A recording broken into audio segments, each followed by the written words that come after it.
Noticias MBS con Luis Cárdenas. Son las 7 de la mañana con 7 minutos. Buenos días. Oigan, vamos a ponernos un poquito, no de abogados del diablo, pero sí abriendo los micrófonos a todos, como siempre, en este espacio. A ver, cuando yo le digo a usted que un político gana 150,000 pesos, ¿qué piensa? ¿Ya se enojó? ¿Ok? ¿Ya gritó? ¿Ya? ¿Tiene una almohada cerca? Digo, igual, vale más la pena. ¡Ah! Está bien, 150,000 pesos, por ejemplo, pues es una cantidad fuerte de dinero. La mayor parte de los mexicanos, pues no alcanza niveles de ese tamaño en sus remuneraciones mensuales. Pero déjeme decirle algo, un profesionista de alto nivel en una empresa gana más, más. Y es un tipo preparado, que tiene doctorados, que habla varios idiomas, que conoce muy bien su tema. Un profesionista bien preparado, un profesionista que llega a altos puestos, no necesariamente tiene que ser porque hay muchos profesionistas bien preparados, pero que desgraciadamente por una u otra circunstancia no llegan a altos puestos. ¿Por qué le digo todo esto? Bueno, porque en el Instituto Nacional Electoral comenzaron con pues una, yo le diría con una táctica del aplauso fácil. ¿Qué es el aplauso fácil? Vamos a regresar el edificio del INE para que vean que estamos con el pueblo. ¡Bravo! Ok, nada más que el edificio del INE costaba 1,000 millones de pesos. La estela de luz, la suavicrema gigante, la cosa esa, el palo encebado que brilla que está ahí en Reforma, esa cosa costó 1,800 millones de pesos y no hace nada. El edificio del INE, bueno, las dos torres del INE, Inelandia le decían, nos iba a ahorrar 100 millones de pesos al año en rentas y en en 10 años se iba a pagar por completo. Pero bueno, salía más padre regresarlo, tomarnos la foto y aplaudir. Pero no solamente eso, sino que también los consejeros del INE, o no todos los consejeros, sino más bien el presidente Lorenzo Córdoba, dijo, y nos vamos a bajar el sueldo.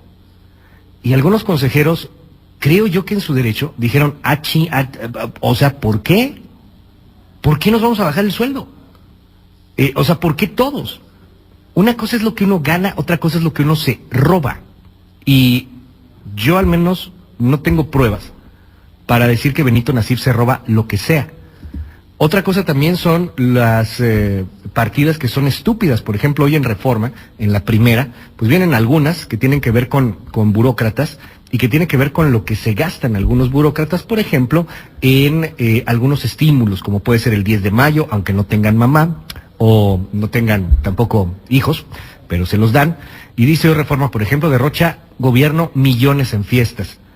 Pero ¿por qué irnos de pronto hay que bajarse todos el sueldo a la mitad? Benito Nasif, consejero del Instituto Nacional Electoral, el consejero que se atrevió la semana pasada, y así le fue, a decir, yo no quiero bajarme el sueldo, yo tengo aquí un derecho, y además impugnó esta decisión de reducir el salario en 10%. Benito, muy buenos días, ¿cómo estás? Hola Luis, muy buenos días, qué gusto me da saludarte. Yo empezaría aclarando que lo que hice que fue solicitar la intervención del tribunal, no lo hice por defender mi sueldo, sino lo hice por defender la legalidad y el orden constitucional, porque la decisión que se tomó en la Junta General Ejecutiva del INE, pues contradice textualmente lo que la Constitución dispone en el artículo 123, en el artículo 127, en el artículo 5. Y lo que se aprobó pues genera incertidumbre jurídica, se puede o no se puede. Mi papel como consejero electoral, ese es mi trabajo, por eso me pagan, es vigilar que el INE se apegue al principio de legalidad que está mandatado en la propia Constitución, y por eso considero importante que en este caso particular intervenga el Tribunal Electoral, que es el órgano encargado de revisar la legalidad de los actos del INE, y diga, ¿se puede o no se puede? Y, por supuesto, si ¿Qué la es lo ley que- lo permite, se ¿Qué es lo puede que se seguir puede? adelante con este tipo de políticas, que por otro lado no tienen un impacto sustantivo en generar ahorros, Sí. y que hay otras medidas que pueden tener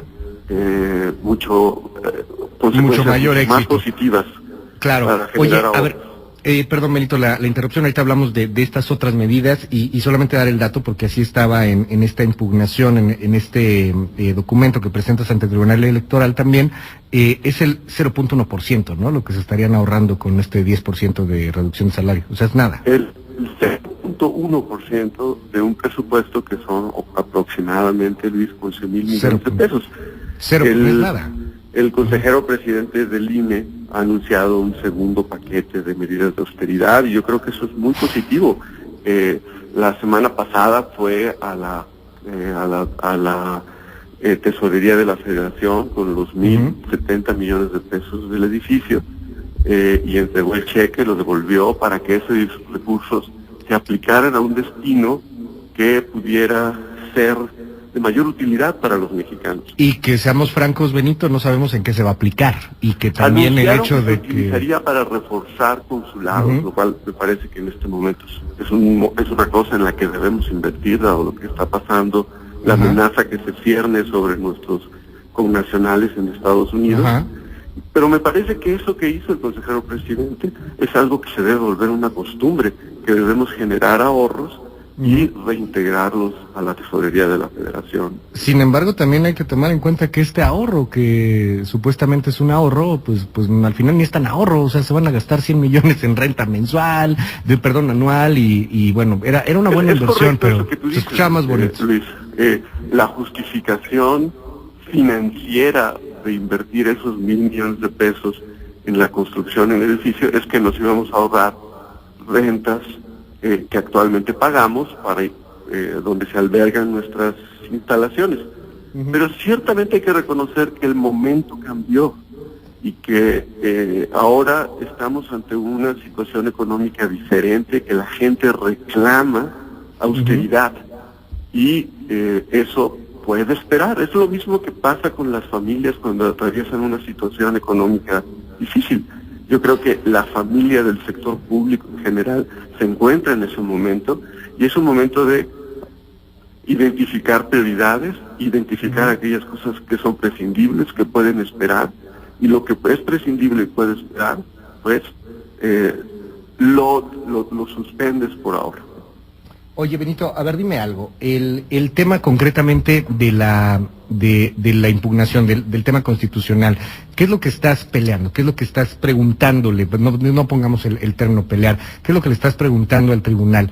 ¿Es legal que el presidente, así de sopetón, baje el 10% a todos los consejeros? ¿Se puede bajar el 10% a todos los consejeros? ¿Cuál es la litis del asunto? ¿Cuál es el conflicto? Mira, yo planteo 3 preguntas al tribunal, por así decirlo, Luis.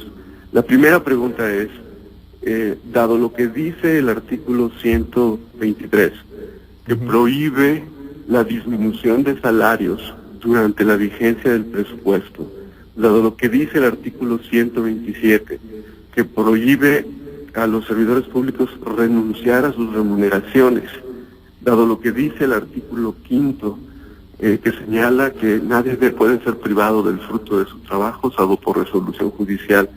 Lo que dicen diversos convenios internacionales suscritos por el Estado mexicano. Esto se puede hacer, esto es legal. Esa es mi primera pregunta. La segunda pregunta es que le plantees, el órgano que lo hizo, que es un órgano administrativo, tiene atribuciones, es un órgano subordinado al Consejo General del INE para disminuir los salarios contraviniendo lo que ya dice el presupuesto aprobado por la Cámara de Diputados. Y finalmente, la tercera pregunta que le planteo al Tribunal Electoral es si esa medida de reducción de salarios se apega a lo que se llama un test de constitucionalidad, si es necesaria para generar ahorros, si es proporcional, idónea para hacerlo. Yo creo que si se aclaran esas dudas, pues entonces y el tribunal confirma lo aprobado, pues entonces tendremos ya claridad de que eso sí se puede hacer, pero si no, me parece que el INE no puede seleccionar qué partes de la Constitución son válidas y qué partes no. Esto es importante porque te hago la pregunta, ¿te preguntaron? ¿Le preguntaron a los consejeros? Sí, mira, tuvimos discusiones entre los consejeros sobre este tema y yo estoy seguro, te lo puedo decir con toda la confianza, Luis, que la decisión se tomó con la mejor de las intenciones, con la intención de fortalecer la confianza y la credibilidad en el INE.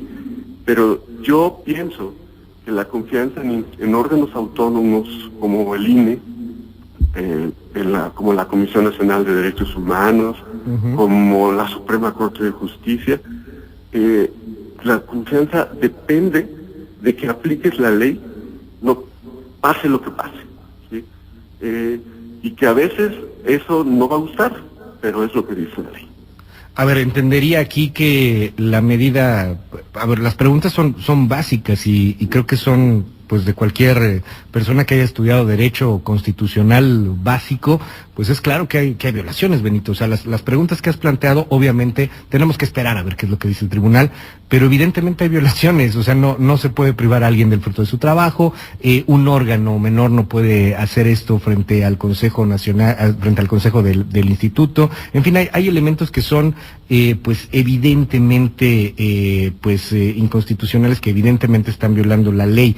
Sin embargo, la lectura en la opinión pública, y que repito, es una opinión pública que está enojada, es una opinión pública que quiere ver en cualquier punto a un enemigo, que quiere ver moros en cualquier punto, es totalmente voraz. Te han criticado y te han dicho que tú lo que quieres es mantener tu salario. ¿Cuánto ganas, Benito? Aproximadamente mi cheque mensual, digamos, es como de 152,000 pesos. La cantidad que tú mencionaste aproximadamente. 152, ajá. O sea, y tú tendrías que regresar el 10%, ¿no? Que son 15,000 pesos más o menos. Aproximadamente, sí.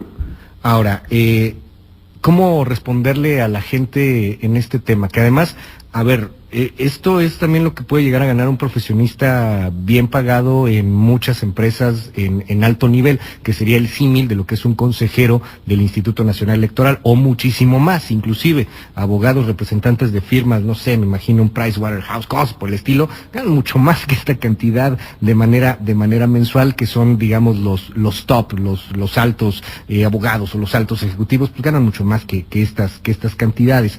¿Cómo justificarle ante esta opinión pública, Benito, que este es un tema por no violar la ley y no por cuidar tus 15,000 pesos? Bueno, eso es lo que yo empezaré diciendo, que lo que lo hice en mi calidad de consejero electoral, como parte de mi trabajo. En cierta forma, para eso me pagan, para vigilar que el INE se apegue a la legalidad. Luego, ¿qué significa la ley? Es materia de mucha discusión y debate en el Consejo General.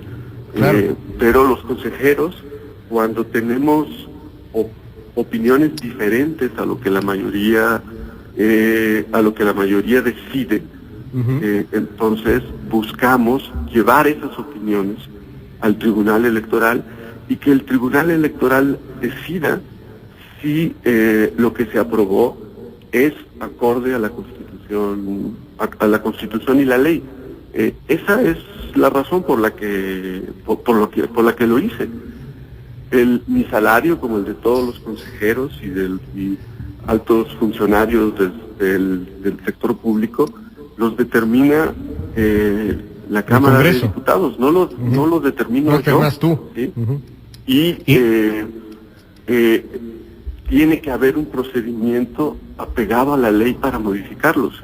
Sí, no nada más por sus... O sea, no nada más porque quieren el aplauso fácil o porque se trató de buscar el aplauso fácil, finalmente terminan por violar toda la ley. Benito, déjame hacerte esta pregunta. Tú eres una persona que tiene conocimientos importantes, que tiene estudios importantes. ¿Dónde estudiaste? ¿Cuáles son tus credenciales, digamos? Bueno, yo, mi trayectoria antes de llegar al Instituto Nacional Electoral era una trayectoria académica.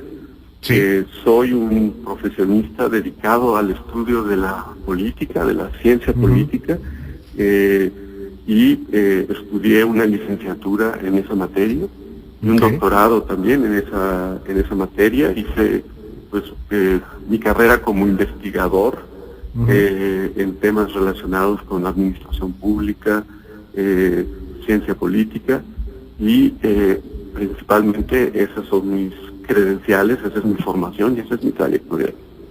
Esto es importante y te lo pregunto por lo siguiente.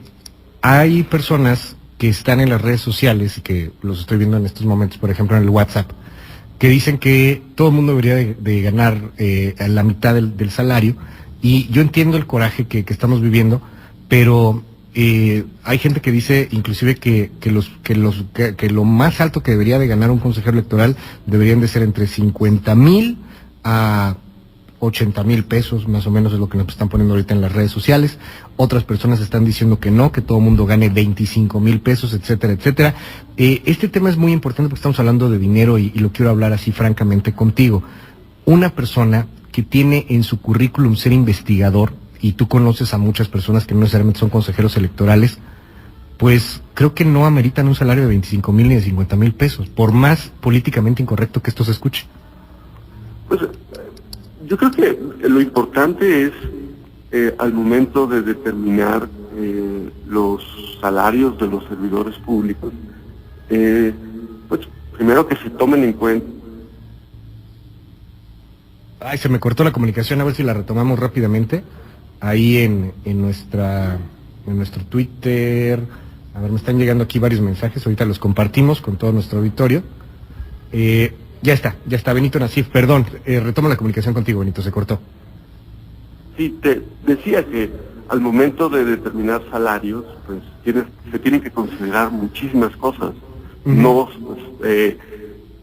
yo empezaría, por ejemplo, diciendo la responsabilidad que recae en quienes desempeñan ese encargo, las condiciones en las que se espera que desempeñen ese encargo, porque se esperan condiciones en algunos casos de autonomía e independencia, el tipo de restricciones que tienen estos funcionarios para reincorporarse al mercado laboral una vez que termina su encargo. Por ejemplo, nosotros los consejeros, después de que concluye nuestro encargo, por 2 años no podemos trabajar en el gobierno.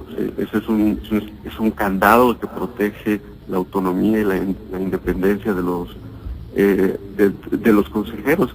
Se debe tomar en cuenta también, digamos, la escasez relativa de las habilidades de las personas que quieres contratar. En fin, son múltiples factores que deben tomarse en cuenta.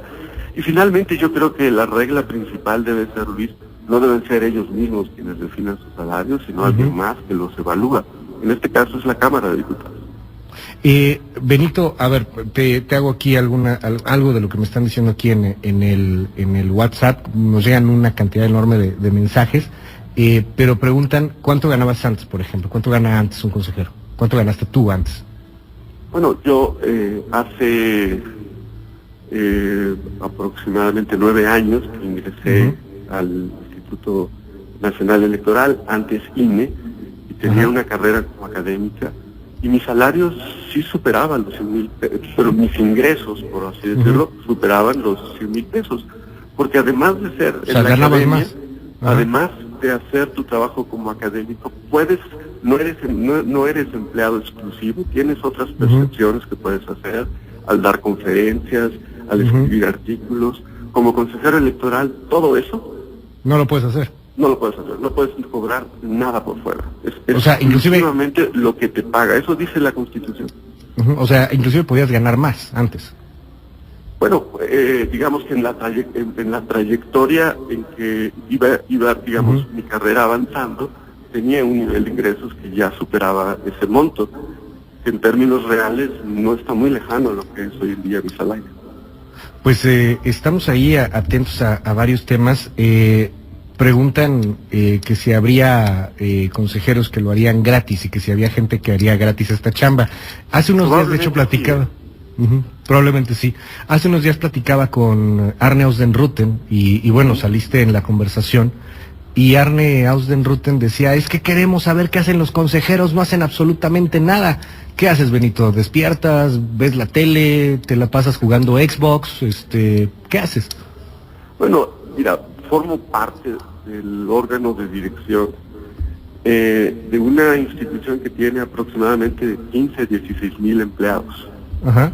Que tiene oficinas en los 32 estados, en 300 juntas distritales, que es encargado de forma permanente de administrar la prestación de un servicio fundamental para la ciudadanía, que es entregarle su credencial para votar.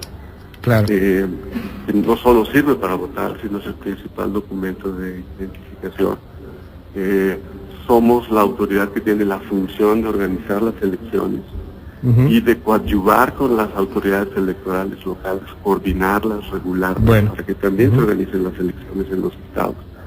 Es un órgano, el INE, que anteriormente concentraba toda su actividad durante el año y medio aproximadamente, duraba la preparación de una elección, la celebración de una elección y la calificación de una elección federal. Ahora estamos permanentemente trabajando en las elecciones locales. Este año tenemos 4 muy importantes, 3 de gobernador en el Estado de México, en Nayarit, en Coahuila, y tenemos nuevamente elecciones, esta vez municipales en Veracruz. Eso es esencialmente lo que hace el Instituto Nacional Electoral, es garantiza derechos políticos. Claro, finalmente, Benito, te lo pregunto así para que sea un poco más claro, replanteo la pregunta, ¿a qué hora te despiertas, a qué hora te duermes chambeando? Bueno, yo llevo una vida normal como todas las personas. Me levanto temprano para pasar ese tiempo con mi familia antes de que mis hijas se vayan a la escuela. Trato de hacer ejercicio y después pasar mi día trabajando en las instituciones, en el INE, y regresar a mi casa por la noche para tratar de llegar antes de que se duerma la familia. Bueno, pues ahí vamos a estar atentos. Benito Nasif, te agradezco muchísimo que nos hayas tomado esta llamada telefónica, abierto el micrófono como siempre, Benito, y bueno, yo creo que vale muchísimo la pena tener ahí en consideración. Destaco lo que me dijiste hace rato, a ver, no estoy defendiendo mi sueldo, lo que estoy defendiendo es la legalidad. No se trata de que así de golpe y porrazo, pues nada más nos bajemos el sueldo cuando la misma Constitución pues prohíbe estas cosas o señala cosas en contrario. Gracias, Benito Nasif. Soy yo quien te agradece la oportunidad, Luis, muchas gracias. Gracias, muy buenos días. Híjole, está el WhatsApp vuelto loco, que diga por qué tenemos que pagar esa cantidad, pero pues ya nos dijo. Si curara el cáncer, sí le pagaría eso. Ándele, pues, entonces alguien que cure el cáncer va a ganar nada más 150,000 pesos al mes, es lo que están diciendo aquí en el WhatsApp. Están interesantes los mensajes. Hago una pausa rápidamente, estamos en Jalisco, 7:30, seguimos.